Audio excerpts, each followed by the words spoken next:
Hari ini rencananya akan ada pemeriksaan saksi dari jaksa penuntut umum. Salah satu saksi yang akan memberikan keterangan adalah ayah dari David Ozora. Situasi terkini kita akan bergabung dengan jurnalis Kompas TV, Tifal Solesa di Pengadilan Negeri Jakarta Selatan. Selamat pagi, Tifal. Kira-kira pukul berapa sidang akan dimulai pada pagi hari ini? Sebetulnya banyak informasi awal yang kami terima. Ada yang menyebut bahwa sidang berlangsung pukul 9 pagi. Namun saat ini sudah mendekati pukul 10, sidang belum juga dimulai. Lalu kemudian ada yang menyebut pukul 10 pagi, tapi belum ada pihak atau semua pihak belum ada di dalam ruang sidang utama Pengadilan Negeri Jakarta Selatan. Ini tampaknya masih akan berlaku dinamis sampai seluruh pihak, dalam hal ini dari pihak terdakwa bersama dengan tim penasihat hukum serta jaksa penuntut umum ini masuk ke dalam ruang sidang, barulah nanti sidang akan dimulai. Tidak ada perubahan untuk struktur ataupun juga susunan majelis hakim yang memproses kasus penganiayaan berat terencana terhadap David Ozora ini masih dipimpin langsung oleh Hakim Ketua Alimin Ribut Sujono dengan Hakim Anggota Tumpanuli Marbun serta Muhammad Ramdes. Untuk ketiga hakim yang saya lihat di area pengadilan sudah berada di ruang hakim, tinggal menunggu ketiga pihak ini untuk masuk ke dalam ruang sidang, memulai proses sidang dengan agenda hari ini adalah mendengarkan keterangan saksi dari jaksa penuntut umum. Ini mengingat juga saat pembacaan dakwaan minggu lalu, kedua pihak terdakwa baik itu dari penasihat hukum Mario Dandi Satrio maupun juga tim penasihat hukum Shane Lucas Lumbatoruan tidak menyatakan nota keberatan atau nota eksepsi atas dakwaan jaksa. Ketiganya saat itu menyatakan bahwa secara aspek formil ini sudah memenuhi syarat sehingga mereka siap untuk proses pembuktian. Proses keterangan saksi yang akan coba dihadirkan oleh jaksa penuntut umum di muka sidang. Jadwalnya untuk hari ini, Glenis, akan ada beberapa saksi yang dibawa jaksa penuntut umum, termasuk dari pihak korban dan juga pelapor dalam kasus ini. Ayah David Ozora, Jonathan Latumahina, akan menjadi salah satu saksi yang bakal menyampaikan keterangannya di muka sidang pada saat ini. Ya, kalau saya mengutip pernyataan dari Jonathan pekan lalu setelah pas mengikuti proses sidang pembacaan dakwaan, Jonathan menyampaikan rencana keterangan yang akan dia sampaikan dalam kesaksian hari ini sehubungan dengan kondisi anaknya David Ozora secara aspek kesehatannya saat ini. Penekanannya itu karena sampai dengan detik ini kalau dari penjelasan terakhir yang kami dapat dari Jonathan, baik di minggu lalu maupun juga di saat ini masih berhubungan langsung dengan keadaan ataupun juga kondisi kesehatan David yang belum sepenuhnya pulih. Penekanannya Jonathan menyampaikan secara aspek motorik belum pulih seutuhnya, setiap kegiatan masih butuh bantuan atau panduan dari tenaga medis dari pihak keluarga, bahkan harus didampingi terus oleh kedua orang tuanya, itu satu hal. Sementara juga aspek pemulihan masih terus berjalan sampai dengan sekarang. Ini yang akan coba ditekankan lebih lanjut lagi oleh pihak korban dalam proses sidang hari ini. Sementara nanti juga kabarnya Rustam Hatala selaku pelapor dalam kasus ini juga akan bersaksi di muka sidang. Apakah kemudian akan ada saksi lain? Kemungkinannya demikian, tapi masih harus merujuk lagi pada dinamika di proses persidangan kali ini. Karena saya pribadi tempat mendengar kabar akan ada 3 sampai 5 saksi yang bakal dibawa oleh jaksa penuntut umum. Disebut-sebut akan ada petugas keamanan di lokasi kejadian perkara di kompleks perumahan kawasan Ulu Jami Pesanggerahan Jakarta Selatan yang juga akan dibawa ke dalam persidangan hari ini, tapi ini masih harus dikonfirmasi lagi dan masih melihat dinamika proses sidang yang berlangsung. Untuk saat ini kami masih menunggu sidang ini dimulai, pihak-pihak terkait jaksa penuntut umum, terdakwa maupun juga dari tim penasihat hukumnya. Sejauh ini yang saya lihat di dalam ruang sidang utama baru tim penasihat hukum dari kedua terdakwa yang sudah berada di dalam ruang sidang. Tim penasihat hukum Mario Dandi Satrio dipimpin langsung dikoordinatori oleh Andreas Nahot Silitoga. Sementara untuk penasihat hukum dari Shane Lucas Lumbatoruan dengan koordinatornya adalah Happy Suhombing. Seluruh tim penasihat hukum sudah berada di ruang sidang, tinggal menunggu proses sidang berjalan. Kita coba ingat lagi dalam surat dakwaan yang disampaikan oleh jaksa pekan lalu, ada perbedaan pengenaan dakwaan kepada kedua terdakwa. Khusus untuk Mario Dandi Satrio hanya dikenakan satu dakwaan primer dan satu dakwaan alternatif. Dakwaan primernya adalah pasal 355 Junto 55 ayat 1 ke 1 KUHP tentang turut serta melakukan penganiayaan terencana hingga mengakibatkan korban mengalami luka berat. Dalam hal ini David Ozora.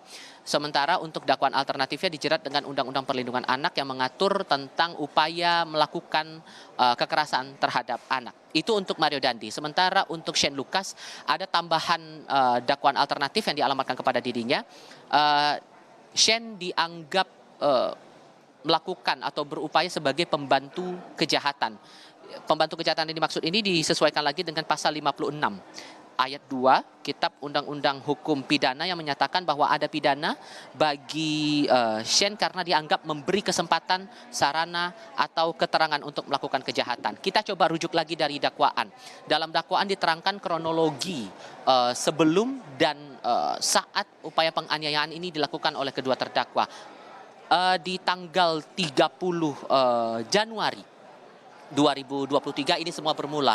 Awalnya Mario Dandi Satrio mendapatkan informasi dari Anastasia Pretia Amanda, saksi dalam kasus ini, yang disebut Amanda ini mendapatkan informasi bahwa pelaku anak AG yang juga terlibat dalam kasus ini mendapatkan perlakuan tidak pantas dari korban David Ozora. Inilah yang memantik amarah dari Mario Dandi Satrio sehingga melakukan upaya perencanaan penganiayaan terhadap David Ozora dan eksekusinya berlangsung pada tanggal 20 Februari 2023 lalu di Green Permata, di perumahan Green Permata Ulu Jami Pesanggerahan Jakarta Selatan. Waktu itu sempat direncanakan untuk dilakukan pertemuan langsung tapi tidak terjadi kala itu. Barulah kemudian upaya perencanaan itu dilakukan saat pelaku anak AG ini berusaha untuk mengembalikan kartu pelajar milik David Ozora yang saat itu berada atau sedang berkegiatan di perumahan Green Pramuka Ulu Jami Pesanggerahan Jakarta Selatan. Barulah di situ semuanya perencanaan dilakukan sampai akhirnya Mario Dandi, terdakwa dalam kasus ini, ikut mengajak terdakwa Shane Lucas untuk melakukan perencanaan penganiayaan terhadap David Ozora. Inilah yang kemudian diterangkan begitu dalam surat dakwaan.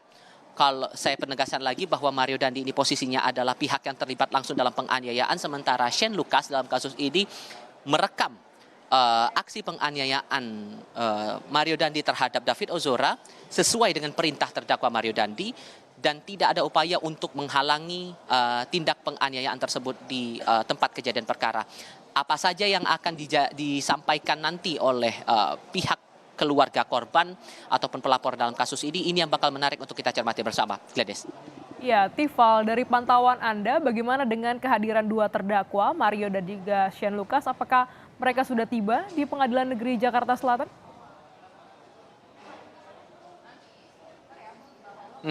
Hampir 1 jam yang lalu kedua terdakwa ini sudah tiba di Pengadilan Negeri Jakarta Selatan tanpa memberikan keterangan apapun.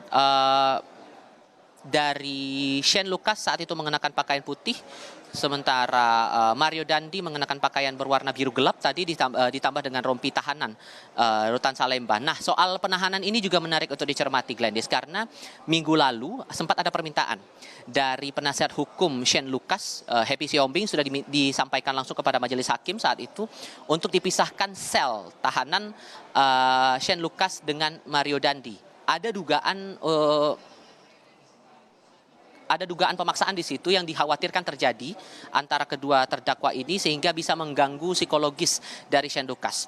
Nah, tadi sudah sempat kami konfirmasi ulang apakah kemudian pemisahan sel ini sudah terjadi karena di minggu lalu sebelum penutupan sidang pembacaan dakwaan, majelis hakim sudah mengabulkan permintaan dari penasihat hukum Shane untuk dipisahkan sel tahanan Shane dengan Mario Dandi. Happy Siombing tadi setelah kami konfirmasi sudah memastikan bahwa Shane sudah dipisahkan sel penahanannya dengan Mario Dandi, tidak rutannya. Jadi hanya pemisahan sel tapi mereka tetap ditahan di rutan Salemba. Jadi ini yang terbaru, terakhir kali kami dapatkan informasinya dari penasihat hukum terdakwa Shane Lucas Lumba Toruan. Sementara kami juga masih menunggu konfirmasi lain yang mungkin juga akan disampaikan nanti oleh tim penasihat hukum dari Mario Dandi Satrio yang dipimpin langsung atau dikoordinatori oleh Andreas Nahot Silitonga. Glenis. Ya, Tifal, hingga saat ini memang sidang belum dimulai begitu. Namun kasus ini menarik perhatian masyarakat. Adakah pantauan Anda di Pengadilan Negeri Jakarta Selatan dukungan untuk David terkait dengan persidangan pada pagi hari ini?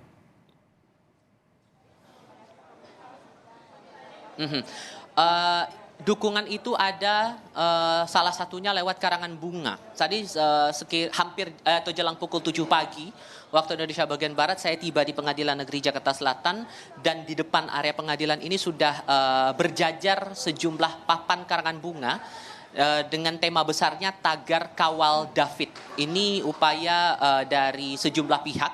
Ini masih butuh konfirmasi juga karangan bunga ini datang dari pihak mana. Tapi isinya adalah harapan dari sejumlah pihak agar proses hukum ini betul-betul memberikan rasa keadilan bagi David Ozora yang menjadi korban dalam penganiayaan berat terencana yang dilakukan oleh kedua terdakwa, khususnya oleh Mario Dandi Satrio. Isinya juga meminta kepada majelis hakim untuk pidana maksimal yang dialamatkan kepada para terdakwa. Kita paham dalam dakwaan primer yang dialamatkan kepada kedua terdakwa, baik itu Shane maupun juga Mario Dandi Satrio, ada jerat pidana maksimal 12 tahun penjara. Itu di dakwaan primernya pasal 355, Junto 55 ayat 1 ke 1 KUHP yang isinya menerangkan bahwa bila terbukti melakukan penganiayaan berat yang dilakukan dengan rencana terlebih dahulu akan ada pidana maksimal 12 tahun penjara. Itu harapan ataupun juga semacam dukungan lah saya katakan begitu untuk Mario Dandi dan juga semangat ataupun juga harapan kepada majelis hakim yang memproses kasus ini di Pengadilan Negeri Jakarta Selatan. Gladys. Baik, terima kasih jurnalis Kompas TV Tifal Solesa atas laporan Anda langsung dari Pengadilan Negeri Jakarta Selatan.